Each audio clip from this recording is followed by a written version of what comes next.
이 세상에 태어나서 살아가는 저희들이요, 많은 것들을 배우고 살아가고 있지만은, 그러나 꼭 배워야 될 것이 있다라고 하면은 저는 이 한 가지인 것 같아요. 그게 뭐냐면은, 하나님은 태초에 천지를 창조하셨다. 이것은 창세기 1장 1절에서 완전히 선포를 해버린 말씀입니다. 다시 말하면은, 너의 인생들아, 너희가 어디로 붙어왔으며 누구로 말미암아 살아야 되며 또한 어디로 돌아갈 것인가를 우리에게 말씀해 주고 있는 거예요. 그래서 지금 이 순간에도요, 많은 사람들이, 청소년들이 유리방황하면서 무엇을 해야 될지 모르고 막 질풍노도의 시기니 뭐니 하면서 아이들이 살아가는 겁니다. 근데 그 궁극적인 그 이야기에 해결이 있다면요, 그 아이들이 내 인생의 시작이 하나님으로부터 시작되었다라고 그들이 알게 되었다면 그런 갈등을 할 수가 없을 것 같아요. 근데 그들이 자기 인생이 내 아버지, 내 엄마로부터 시작된 것이 내 인생이라고 생각하니 문제가 생기는 겁니다. 왜? 내가 보니까 내 엄마도 뭔가 부족하고 내 아빠도 뭔가 부족하고, 왜 나는 이렇게 가난한 집에 태어났고, 나는 왜 이렇게 못생기게 태어났고, 모든 궁금증과 이해할 수 없는 일들은요, 나의 시작이 내 육신의 부모로부터 시작되었다라고 생각하는 순간부터 어떤 답을 얻기가 심히 어려운 겁니다. 그래서 저와 여러분 모두는, 저희 아들들도 from 어디서부터 시작되었느냐라고 물어본다면 그것은 바로 하나님으로부터 우리의 인생이 시작되었다라고 그렇게 이야기가 돼야 되는데, 그 사실을 아는 사람이 그렇게 많지 않은 겁니다. 그래서 저와 여러분은요, 어떻게 살아야 되는가는 나의 의지에 달려있는 것이 아니라 하나님의 뜻에 달려있다라는 사실을 잊지 마셔야 됩니다. 내 뜻대로, 내 의지대로 살면 되는 인생이 아닌 겁니다. 하나님이 나를 지었을 때에 그 뜻과 계획이 있었다라고 성경이 말씀하는 거예요. 그 뜻과 하나님의 계획 속에 들어가는 것이요, 바로 내 인생의 행복의 시작이라는 것을 하나님은 말씀하고 있는 겁니다. 그래서 하나님은 성경에 올드 테스트먼트, 뉴 테스트먼트 약속을 자꾸 해놓으신 거예요. 너희가 이렇게 내 계획 안으로 들어오면은, 너희가 나의 기쁨이 되어 주면은 내가 너의 기쁨이 될 것이라. 아직도 인생을 살아본 많은 사람들이 꽤나 살았다 하더라도 아직도 모르는 게 있어요. 그게 뭐냐면은, 자기 심령의 평안과 안식과 기쁨이라고 하는 이것은요, 내가 노력해서 만들어낼 수 있는 것이 아니라는 사실을 아직도 모르고 사는 사람들이 이 땅에 얼마나 많은지 모릅니다. 다른 거는 내가 노력해서 얻을 수 있을는지 모르지만 하나님만이 주실 수 있는 유일한 것이 있다면 그 평안이라는 것이에요. 평안. 이 평안을 하나님께서는 주시기 위해서 예수 그리스도를 이 땅에 보내셨다라고 그렇게 말씀하는 겁니다. 그래서 예수 그리스도가 이 땅에 평화의 왕으로, 샬롬의 왕으로 오셨다라고 말씀하시는 것은, 하나님이 이 땅에 오셔서 인간의 세상의 왕들이 만들어내지 못하는 그것을 하나님께서 예수 그리스도를 통하여 만들어내시고 다스리려고 그렇게 오셨다라고 하는데, 그분의 다스림은 평안이라고 말씀하는 겁니다. 지금 그분이 나 영혼을 다스리고 계신지 다스리지 않고 계신지 어떻게 알 수 있느냐 하면은, 내 심령에 평안이 있는지 없는지를 봐야 돼요. 많은 사람들이 자기가 예수 믿는다 그러고 교회 오래 다녔다 그러고 그러는데, 그리스도인이라고 하는 것은요, 교회를 다니는 자를 그리스도인으로 말하는 게 아니라 하나님이 통치하시는 자, 하나님의 평강이 나에게 충만한 자, 그 자가 바로 예수 그리스도의 다스림을 받고 그리스도를 믿는 하나님의 사람들이라는 것을 성경은 누누이 말씀하고 있는 겁니다. 그래서 저는 언젠가부터요, 이 평안이 왜 이루어지지 않을까? 이 평안이 있으면 참 좋겠는데 싶은데 잘 이루어지지 않는 것 같더라고요. 근데 왜 평안이 잘 이루어지지 않는가라고 요즘 와서 다시 생각을 해보니까요. 우리가 젊었을 때는 뭔가 내려놓지 못하고요. 뭔가 자꾸만 치워보려고 애를 쓰면서 살아왔던 것 같다라는 생각이 드는 거예요. 여러분은 어떻습니까? 혹시 여러분은 지금도 나의 소원을 가지고 내 소원이 이루어지기를 계속해서 원하고 있지는 않습니까? 내 소원이 나를 기쁘게 할 줄 알고요. 내 소원을 계속해서 바라고 원하고 있지만은 그러나 이것이 이루어지지 않는 거예요. 이것이 이루어지지 않는다라는 것은요. 내가 내 삶의 주인이 되는 한은 내 삶의 평안을 내가 얻을 길이 없다라고 하나님은 가르쳐주고 계시는 겁니다. 그래서 결국은 하나님께 모든 것을 의탁하고 바랄 수 있는 그 믿음이 있는 자가 가장 복된 자다라고 성경은 말씀해 주고 있습니다. 오늘 디모데전서 2장의 4절에 보니까요. 하나님은 모든 사람이 구원을 받으며 진리를 아는데 이르기를 원하신다. 하나님의 소원을 말하는 겁니다. 하나님은 모든 사람이 구원을 받으며 진리를 아는데 이르기를 원하신다. 그래서 어떤 분을 보내셨는데 하나님은 한 분이시요 또 하나님의 사람 사이에 중보도 한 분이시니 곧 사람이신 그리스도 예수라. 그가 모든 사람을 위하여 자기를 속전으로 주셨으니 기약이 이르면 증거할 것이라. 이를 위하여 내가 전파하는 자와 사도로 세움을 입은 것은 참말이요 거짓말이 아니니 믿음과 진리 안에서 내가 이방인의 스승이 되었대. 내가 너희들에게 다른 스승은 된 적 없다. 돈 버는 방법에 대한 스승도 아니고 내가 뭐 어떤 삶에 있어서의 노하우의 스승도 아니고 내가 스승이 되었다. 내가 가르치는 자가 되었다. 라고 하는 것은 바로 예수 그리스도라는 이분을 전하고요. 이분이 바로 우리의 속건제가 되어 주셔서 우리로 하여금 구원을 받게 하기 위한 하나님의 계획을 가지고 이 땅에 오신 유일하신 분이라는 걸 말씀하고 있는 겁니다. 많은 아이들이 너 장래의 꿈이 뭐니? 그러면은 뭐 대통령. 저희 때는 저희 박정희 대통령 때 제가 국민학교를 다녔습니다.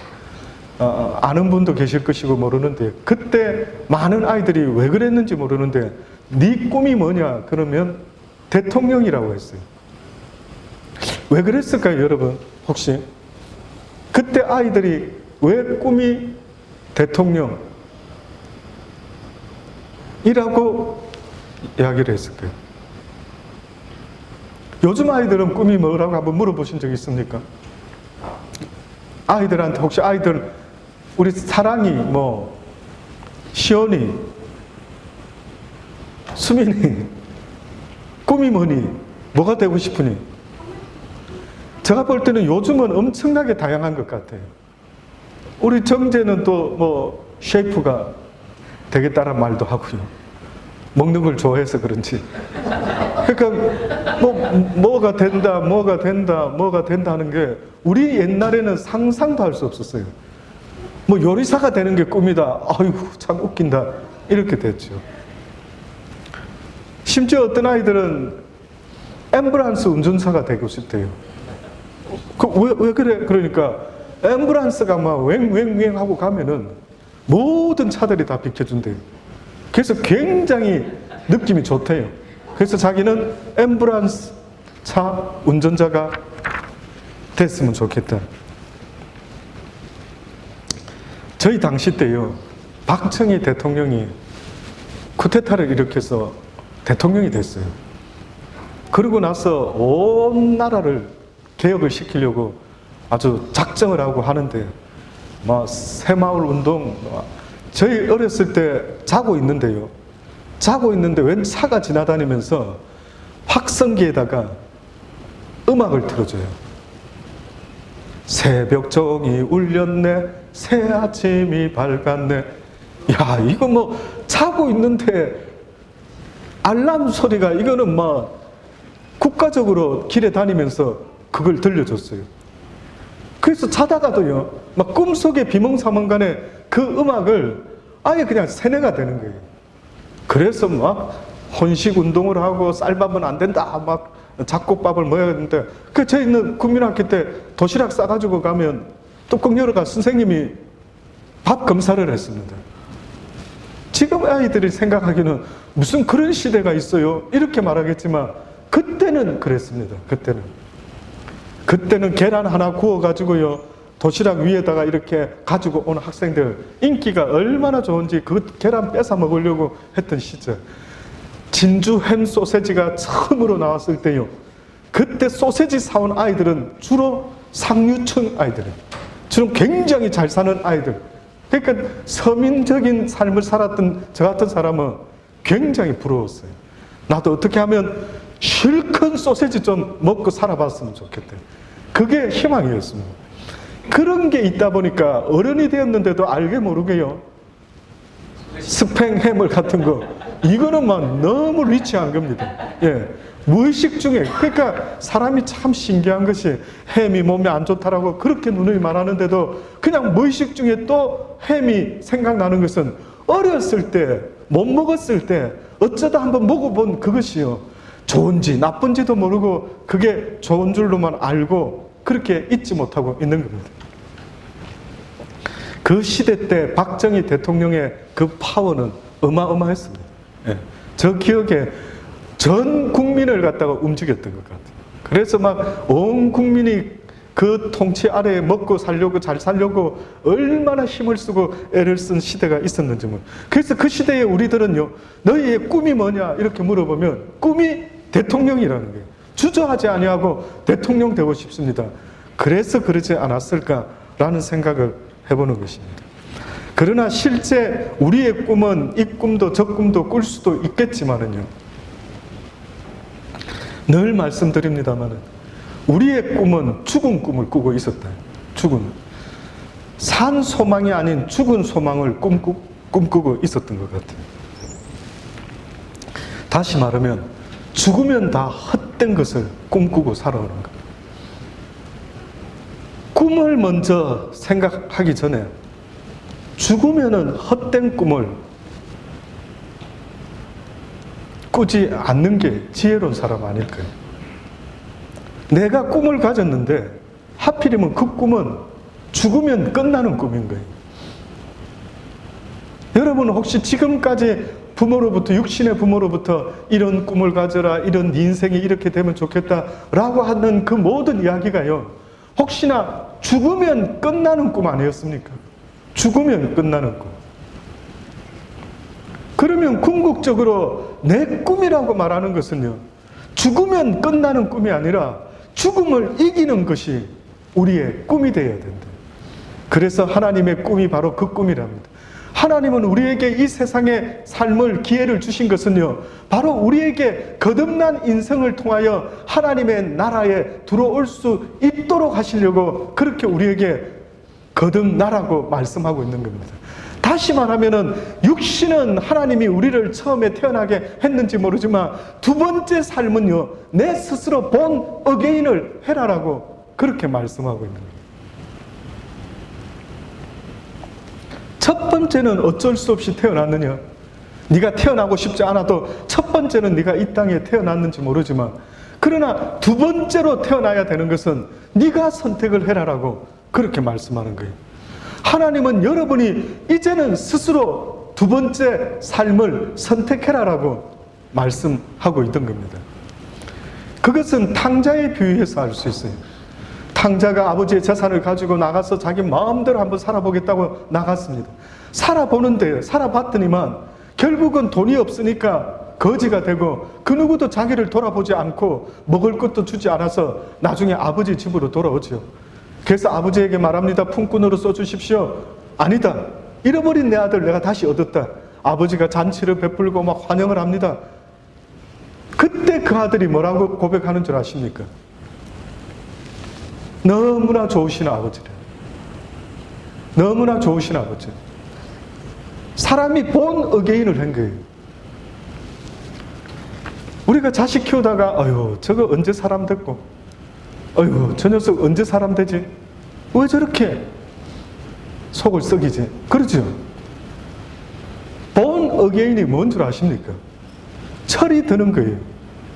근데 누구 앞에서 철이 드는 모습이냐면은 하나님 앞에서 철든 모습으로 바뀌어지는 겁니다. 그래서 이 탕자와 같이 그전에는 아버지의 집을 떠나고 싶어서 난리를 쳤지만 이제는 깨닫고 돌아오니까 내 아버지는 사랑이 많으시고 내 아버지는 참으로 좋으신 아버지이십니다 라고 사람이 바뀌어진 거예요. 여러분, 이 땅이 왜 이렇게 하나님이 복잡하게 만들었을까요?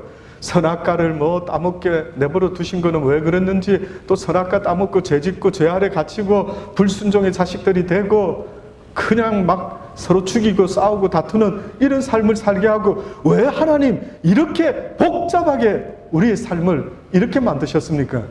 왜 그러셨는 줄 아십니까?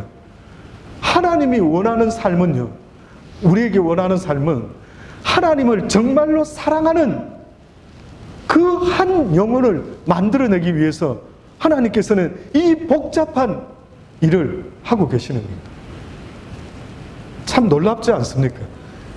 하나님은 어떤 인간이, 어떤 피조물이, 하나님 닮은 피조물이 필요한지 보니까요, 하나님을 사랑하는 자, 이제 하나님이 내 인생의 최고의 분이십니다라고 그렇게 고백하는 사람을 만들어내고 싶으신 그 갈망이 이루 말할 수가 없는 거예요.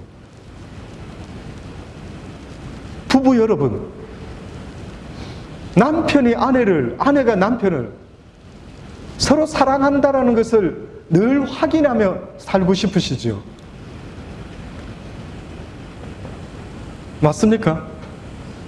조금 확인이 잘 안 되는 듯 하면 어떻게 하십니까?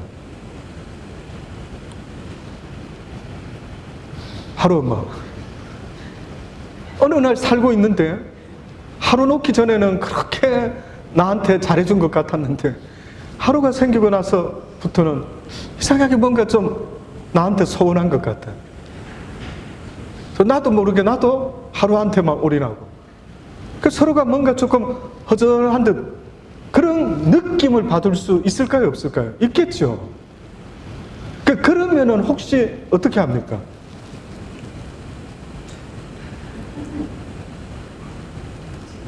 저는요, 저희 사모는 신혼 초 때, 결혼 때 수시로 물어본 질문이 있었어요.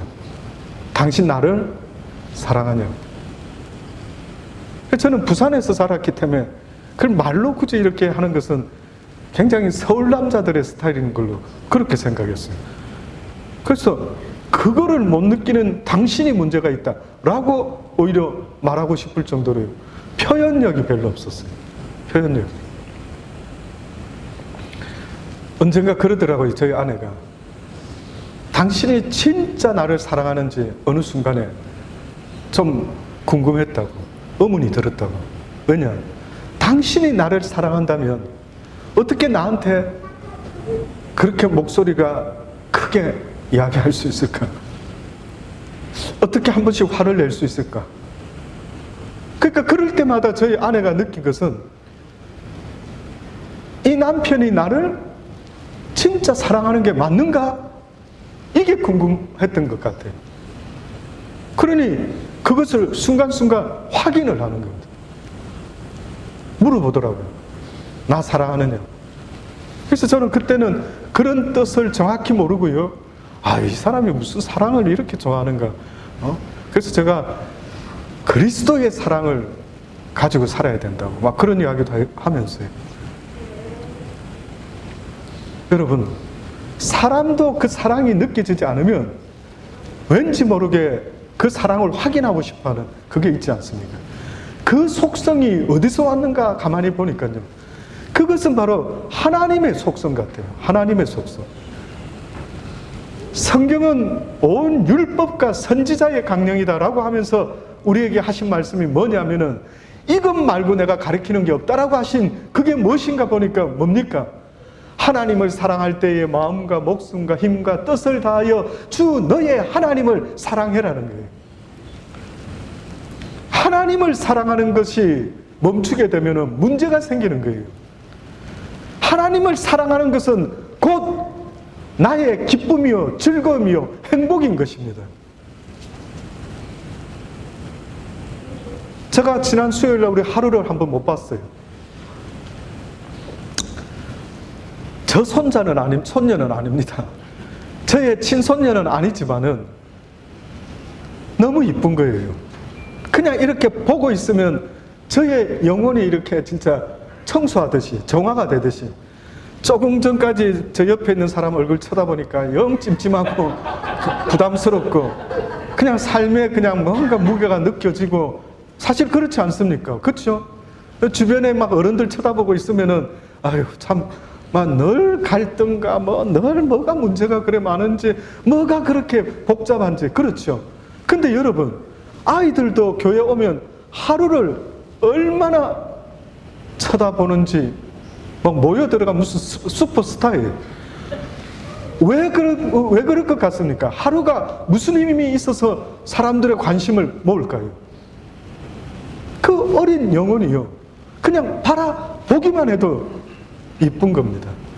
이게 뭔지 아십니까? 이게 사랑의 마음이에요. 잃어버렸죠? 그동안 하루가 없어서 잘 이 감정을 못 느끼셨죠? 사랑의 마음, 내 심령 본능적으로 내가 갖고 있는 사랑의 마음이라는 것은 그냥 저 아이를 보는데 내가 좋은 거예요.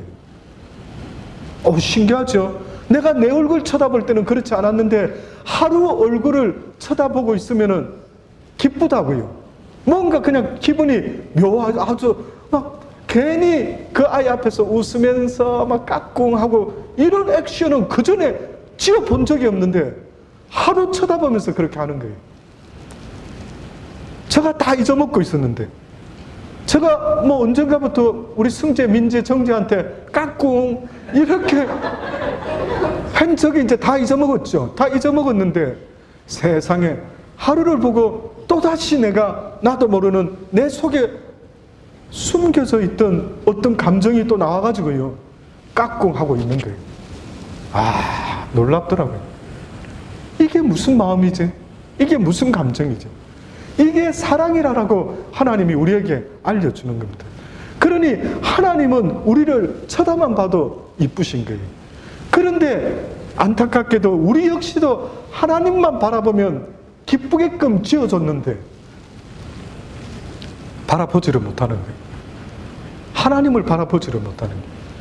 하나님을 사랑하지 못하고 온통 세상의 것을 사랑하다 보니까요, 그 마음이 굳어져 버린 얼음과 같이, 순수함을 잃어버린 얼음과 같이, 저는 어른이 가장 불행한 것은 아이와 같은 심령을 유지하지 못하고 어른이 되면서 다 잊어먹고 살아가는 그 사람이 얼마나 화인 맞은 양심과 심령이다. 하나님 그러시잖아요. 어린아이 같이 아니하면 결단코 내 나라에 올 수가 없다. 어린아이 같이 나를 받들지 아니하면 결단코 내 나라에 올 수가 없다. 그 어린아이 마음이 뭔데? 어린아이 마음이 기뻐하고 즐거워하고 굴러가는 낙엽만 봐도 까르르 웃을 수 있는, 여러분 애들끼리 모여 있으면 한번 보세요. 어떻게 지내는지.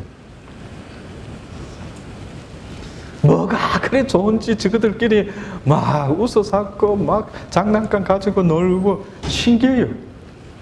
애들 몇 명만 모여 있어도 뭐가 그래 재밌는지. 어른 몇 명만 모여 있으면 어떨 것 같습니까? 무슨 이야기를 할 것 같습니까? 하나님은 우리에게 그 마음을 회복하라고 말씀하는 거예요. 그래서 그 마음을 회복하라는 그것을 오늘 디모데전서를 통해서는 하나님의 소원은 모든 사람이 구원을 받으며 진리를 아는데 이르기를 원하신다. 진리를 알아라고. 진리가 너희를 자유케 한대. 진리가 너희가 세상의 끈에 묶여 있으면 평안과 기쁨과 감사가 생기지 않기 때문에 하나님의 말씀의 진리로 이 모든 세상의 끈을 끊을 수 있는, 그래서 이제는 하나님의 나라를 영원한 것을 사모하고 주님을 사모하며 바라볼 수 있는 이 믿음이 바뀌게 될 때 이것을 성경은 구원이라고 그렇게 말씀하고 있는 것입니다. 그래서 주님이 답답하셔서 말씀하십니다. 형제들아, 로마서 12장에 내가 하나님의 모든 자비하심으로 너희를 구하노니 너희 몸을 하나님이 기뻐하시는 거룩한 산 제사로 드리라. 이는 너희 드릴 영적 예배다. 너희 몸을 하나님이 기뻐하시는 거룩한 산 제사로 드리라.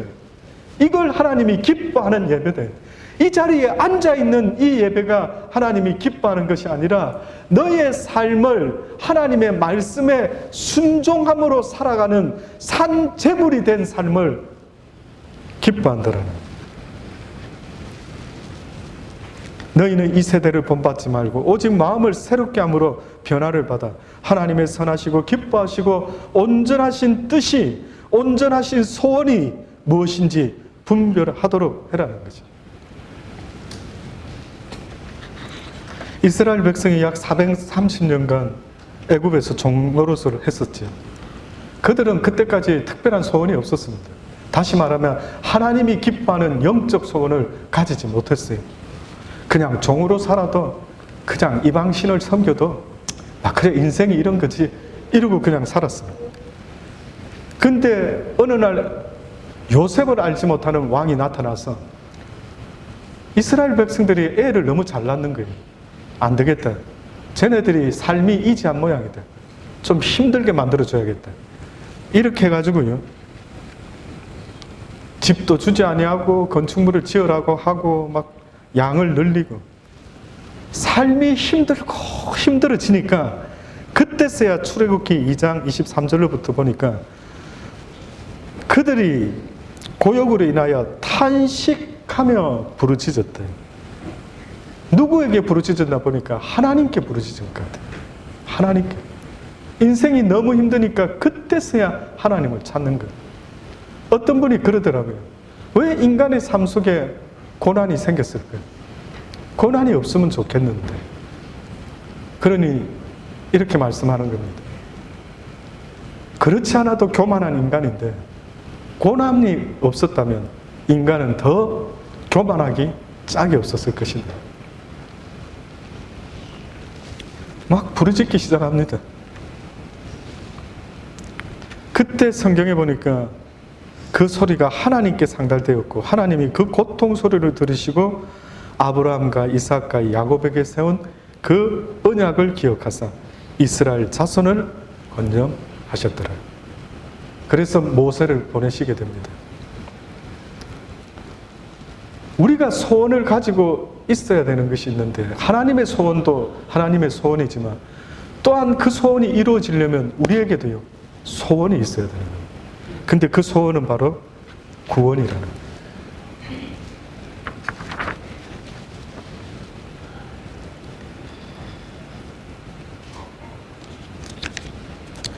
혹시 강영우 박사님이라는 분을 혹시 들어보신 적이 있는지 모르겠어요. 2012년도에 돌아가신 분이에요. 그분은 처음부터 맹인은 아니었는데 12살 때 축구하다가 축구공을 맞아가지고요, 눈이 멀고 말았어요. 도대체 축구공을 얼마나 심하게 맞았으면, 여러분도 항상 조심하셔야 돼요. 우리 아이들 항상 조심해야 됩니다. 그분도 누가 그 생각을 했겠어요? 축구를 하다가 공을 맞아가지고 눈이 멀고 말았던 거예요. 근데 그 눈이 멀기 12살 때 전에, 1년 전에 아버지가 돌아가셨어요. 근데 어머니가요, 이 아들이 축구공 맞아 눈이 멀고 마니까 그 충격이 얼마나 컸는지 뇌졸중으로 돌아가시고 말았어요. 그리고 그 누나가 하나 있었습니다. 누나가 그 동생 이제 자기가 소녀가장이 되어서 키워야 된다 생각하고 고등학교도 중퇴를 하고요. 그리고 누나가 공장에 다녔던 겁니다. 근데 얼마나 그 어린 소녀가 열심히 일을 했는지 과로로 2년 공장에서 일하다가 죽었답니다. 2년 만에. 근데 그 누이가 죽기 전에 이 강영우라는 이 남동생을 불광동에 있는 어느 개척교회에 데리고 간 적이 있었던 모양이에요. 거기가 아마 조용기 목사님이 전도사 때 개척했던 교회였던 것 같아요. 그 교회에 가가지고요, 그분이 막 신유의 은사가 있고 뭐 사람들을 낫게 한다니까 혹시나 내 동생 눈을 뜨게 할 수 있을까? 이러고 데려갔던 것 같아요. 근데 눈은 뜨지는 못했는데 그때의 이 소년이 하나님으로부터 꿈을 꾸게 됩니다. 하나님의 꿈을 꾸게 됩니다. 자기의 꿈 같지만은, 그러나 하나님이 이래 말씀하셔요. 너는 비록 앞을 못 보지만, 너는 비록 고하지만 내가 너와 함께 할 것이라. 앞으로 너는 불쌍한 많은 사람들에게 하나님의 영광을 나타내게 될 것이다.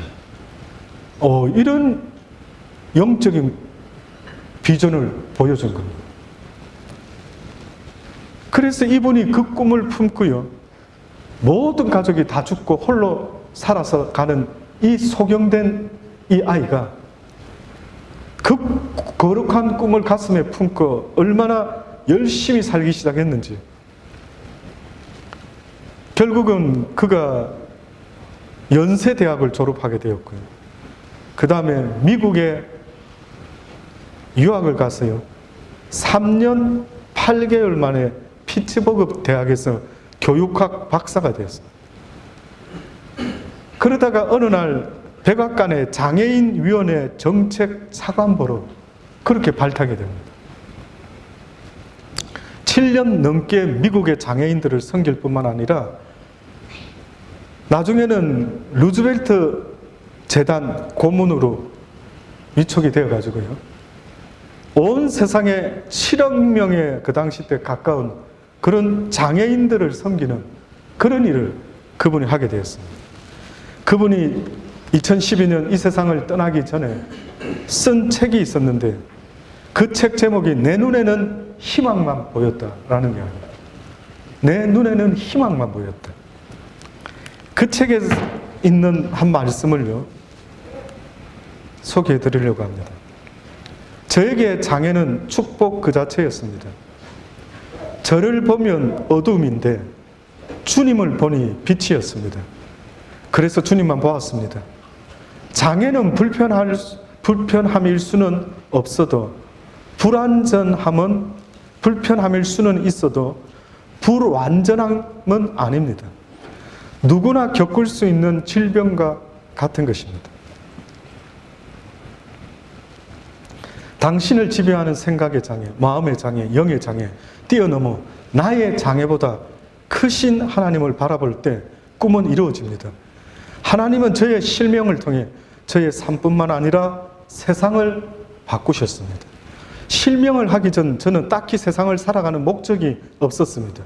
위대한 꿈을 가지고 세상에 나아가 이 세상을 더 나은 아름다운 곳으로 만들겠다라는 생각 같은 것은 해본 적이 없었습니다. 그런데 실명을 하고 나서야 저는 꿈을 가졌습니다. 그때서야 온전히 하나님의 도구로 살아가겠다라는 생각이 들었고 목표가 생기니 공부할 이유도 생겼습니다. 저는 아무것도 보이지 않아도 희망으로 가득 찬 삶을 살았습니다. 제 생애는 결코 고통의 시간이 아니었으며 하나님이 베풀어 주신 축복의 시간이었습니다. 그의 꿈은요, 자기의 꿈이 아니었던 겁니다. 그의 꿈은 하나님이 주신 꿈이었습니다. 많은 사람들이 내 꿈을 꿔야 되는 줄로 알고 있지만 그거는 잘못됐어요. 내가 나를 사랑하기 시작하면서, 죄를 짓고 난 이후부터 내가 나를 사랑하기 시작하면서 꾸기 시작하는 꿈입니다.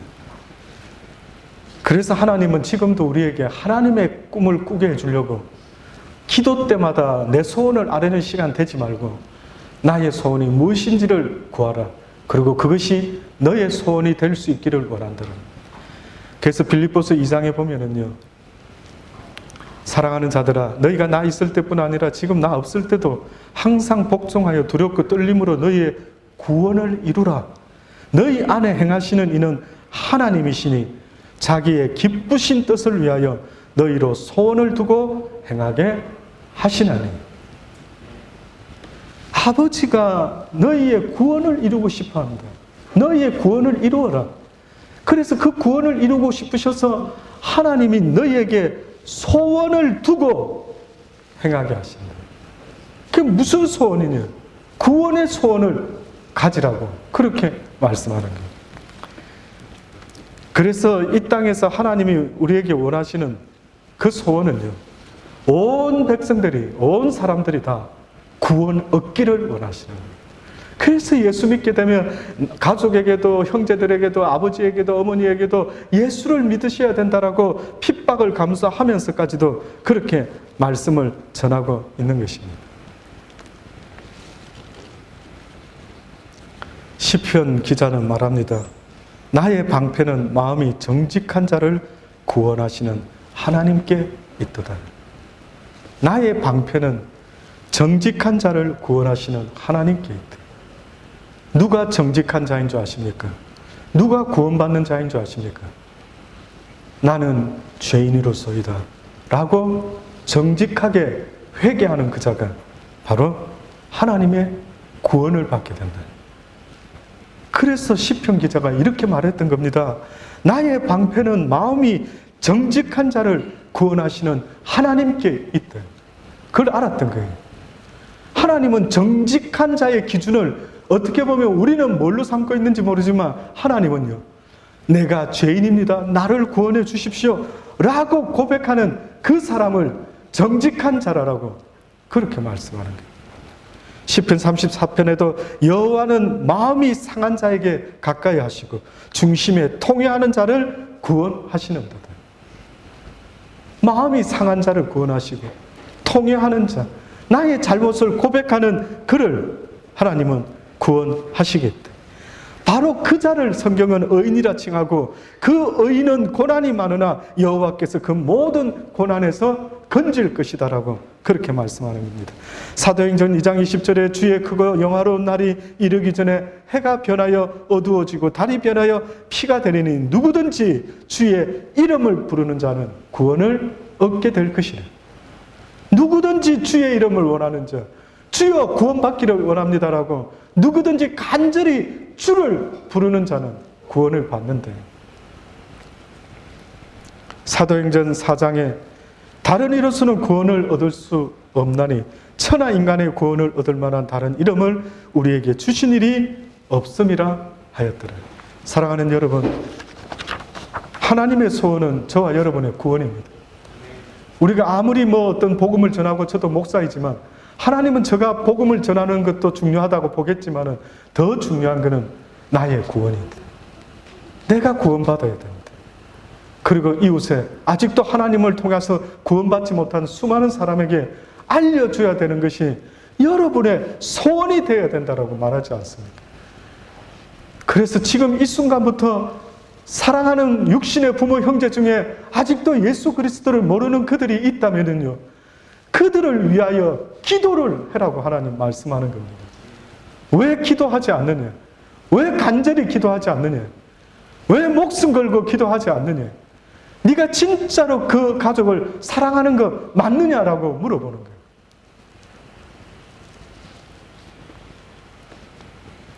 진짜로 사랑하지 않는 것 같더라고요.